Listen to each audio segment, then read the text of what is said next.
Hello everyone, how are you doing? This is MD Tech here with another quick tutorial. In today's tutorial, I'm going to show you guys how to resolve if you're experiencing no sound on your Google Chrome web browser. So this should hopefully be a pretty straightforward process here, guys, and without further ado, let's go ahead and jump right into it. So we are going to start off by opening up the Google Chrome browser if it's not already open. And you want to select the settings icon in the top right corner of the browser screen. Just go ahead and left click on that and then select settings. You want to go in the search settings field up at the top and type in content settings.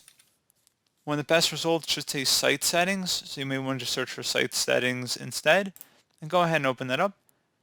You want to go down and select additional content settings. Select sound, sites can play sound, click on that. And if you see any sites that are not able to play sound in here, you just want to go ahead and delete them. There should be a little trash can icon next to it. So again, not allowed to play sound. If there are any sites under here, you just would go and delete them from the list. And that's pretty much it. And then default behavior, make sure sites can play sound is selected up here. So pretty straightforward process, guys, on how to do that. And as always, thank you for watching this brief tutorial. Do hope I was able to help you out, and I do look forward to catching you all in the next tutorial. Goodbye.